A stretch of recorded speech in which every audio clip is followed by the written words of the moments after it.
स्माइक चुनावी यात्रा। क्या चुनाव अब सिर्फ वोट की लड़ाई रह गए हैं या बन गए हैं धन और बाहुबल का खेल?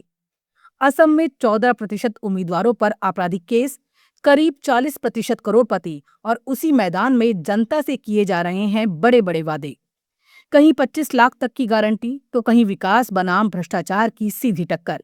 तो सवाल सीधा है, क्या इस बार जनता वादों पर भरोसा करेगी या उम्मीदवारों की सच्चाई पर फैसला देगी? नमस्कार, मैं हूं राखी जैन और आप देख रहे हैं चुनावी यात्रा, जहां खबर नहीं पूरी तस्वीर दिखाई जाती है। भारतीय लोकतंत्र में चुनाव को अक्सर जनता का उत्सव कहा जाता है, लेकिन हर चुनाव कुछ ऐसे सवाल भी छोड़ जाता है जो इस उत्सव की चमक के पीछे छिपी सच्चाई को सामने लाते हैं। असम विधानसभा चुनाव 2026 भी कुछ ऐसे ही सवालों के बीच खड़ा है। एक तरफ राजनीतिक दल बड़े बड़े वादों के साथ जनता के बीच जा रहे हैं, तो दूसरी तरफ उम्मीदवारों की पृष्ठभूमि पर आई रिपोर्ट चुनावी राजनीति के उस पहलू को उजागर करती है जिसे अक्सर नजरअंदाज कर दिया जाता है: धनबल और बाहुबल का बढ़ता प्रभाव। एसोसिएशन फॉर डेमोक्रेटिक रिफॉर्म्स और असम इलेक्शन वॉच की रिपोर्ट इस चुनाव की एक बेहद अहम तस्वीर पेश करती है। 722 उम्मीदवारों के हलफनामों के विश्लेषण से सामने आया है कि चुनावी मैदान में उतरने वाले हर 7 में से एक उम्मीदवार पर आपराधिक मामला दर्ज है। कुल 14% उम्मीदवारों ने अपने ऊपर आपराधिक केस घोषित किए हैं, जबकि 11% उम्मीदवार ऐसे हैं जिन पर हत्या, हत्या की कोशिश और महिलाओं के खिलाफ अपराध जैसे गंभीर मामले दर्ज हैं। ये आंकड़े केवल संख्या नहीं है, बल्कि लोकतंत्र के सामने खड़े एक बड़े सवाल का संकेत है। क्या राजनीति में साफ सुथरी छवि अब अपवाद बनती जा रही है? अगर हम इन आंकड़ों को और गहराई से देखें तो तस्वीर और स्पष्ट होती है। कांग्रेस के 28% उम्मीदवारों पर आपराधिक मामले हैं। एआईयूडीएफ के 37% और भाजपा के 9% उम्मीदवारों ने भी अपने ऊपर केस घोषित किए हैं। यानी कोई भी बड़ा राजनीतिक दल इससे पूरी तरह अछूता नहीं है। सुप्रीम कोर्ट ने 2020 में स्पष्ट निर्देश दिए थे कि राजनीतिक दलों को आपराधिक पृष्ठभूमि वाले उम्मीदवारों को टिकट देने का ठोस कारण बताना होगा। लेकिन इस रिपोर्ट से साफ होता है कि इन निर्देशों का असर जमीन पर बहुत सीमित है।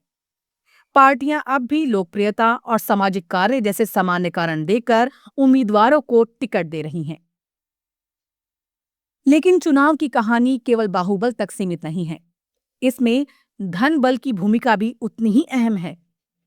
रिपोर्ट बताती है कि इस चुनाव में 39% उम्मीदवार करोड़पति हैं। 2021 के मुकाबले ये आंकड़ा काफी बड़ा है, जो ये संकेत देता है कि राजनीति में पैसे का प्रभाव लगातार बढ़ रहा है। भाजपा के 88% उम्मीदवार करोड़पति हैं। कांग्रेस के 61% और अन्य दलों के भी बड़ी संख्या में उम्मीदवार आर्थिक रूप से बेहद मजबूत हैं। कुल मिलाकर 722 उम्मीदवारों की घोषित संपत्ति 2352 करोड़ रुपए से ज्यादा है और प्रति उम्मीदवार औसत संपत्ति 3 करोड़ 25 लाख रुपए है। ये आंकड़े एक और सवाल खड़ा करते हैं: क्या चुनाव अब आम आदमी की पहुंच से दूर होते जा रहे हैं? जब चुनाव लड़ने के लिए करोड़ों रुपए की जरूरत हो, तो क्या ये प्रक्रिया केवल आर्थिक रूप से मजबूत लोगों तक सीमित नहीं हो जाती? इस रिपोर्ट का एक और महत्वपूर्ण पहलू है दोबारा चुनाव लड़ रहे विधायकों की संपत्ति में तेजी से बढ़ोतरी।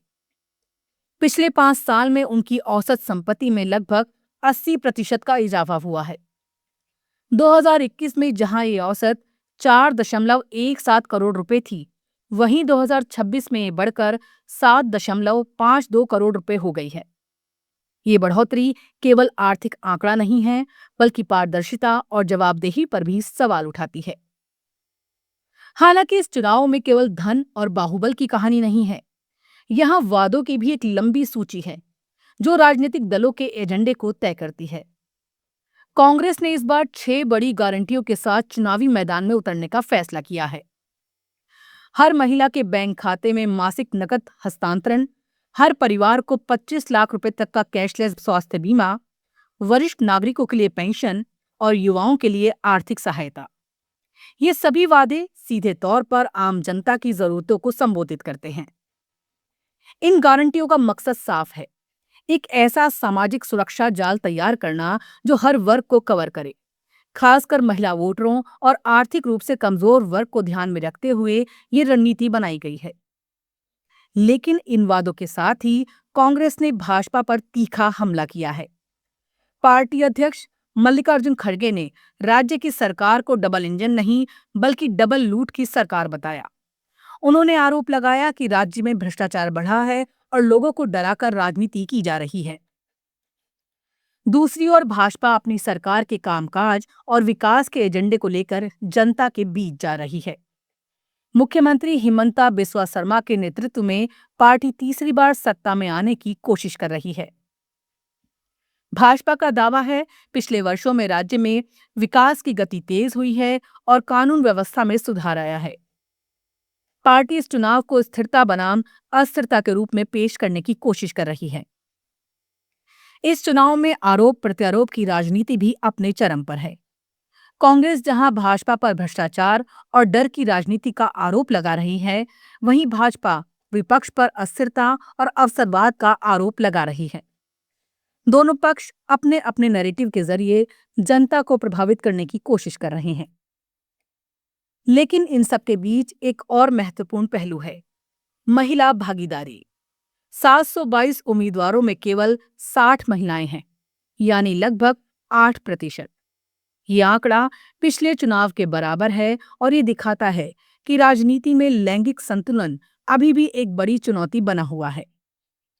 शिक्षा के स्तर पर देखें तो 53% उम्मीदवार ग्रेजुएट या उससे अधिक शिक्षित हैं, जबकि 45% उम्मीदवारों की शिक्षा 5वीं से 12वीं तक है। ये मिश्रण ये दर्शाता है कि राजनीति में विविध पृष्ठभूमि के लोग शामिल हैं, लेकिन प्रतिनिधित्व के कई पहलू अब भी अधूरे हैं। अगर इस पूरी तस्वीर को एक साथ देखा जाए तो असम चुनाव 2026 केवल सत्ता की लड़ाई नहीं है, ये एक ऐसा चुनाव है जहां 3 बड़े सवाल एक साथ खड़े हैं। क्या राजनीति में अपराध और धन का प्रभाव कम होगा? क्या वादों की राजनीति वास्तव में जनता के जीवन में बदलाव ला पाएगी? और क्या मतदाता इन सभी कारकों के बीच सही निर्णय ले पाएगा? ये चुनाव एक और मायने में भी अहम है। ये दिखाता है कि भारतीय राजनीति किस दिशा में जा रही है। क्या ये अधिक पारदर्शी और जवाबदेह बनेगी या फिर धन और बाहुबल का प्रभाव और बढ़ेगा? अंत में लोकतंत्र की सबसे बड़ी ताकत मतदाता ही होता है।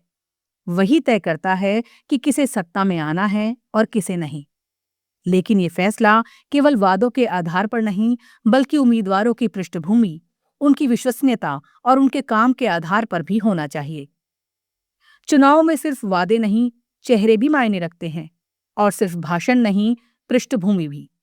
क्योंकि लोकतंत्र तभी मजबूत होगा जब जनता सही सवाल पूछेगी और सही जवाब चुनेगी। आज की चुनावी यात्रा में इतना ही। नमस्कार। आप सुन रहे थे let's mike more than radio. Follow कीजिए हमें हमारे सोशल मीडिया प्लेटफॉर्म्स पर। It's time for news.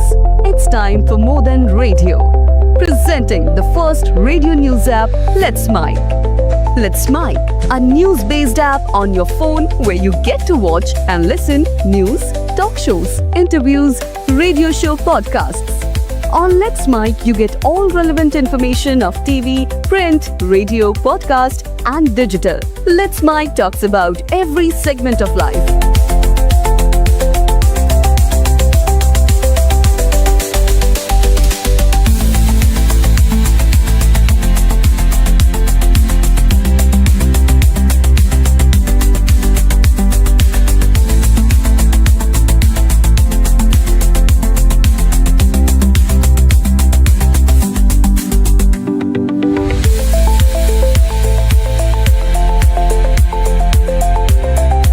Download the app now from Play Store. Available both on Android and iOS mobile phones. Follow us on YouTube, Instagram, Twitter, LinkedIn, Facebook, Telegram, WhatsApp, Snapchat. Let's talk, let's connect, and let's mic.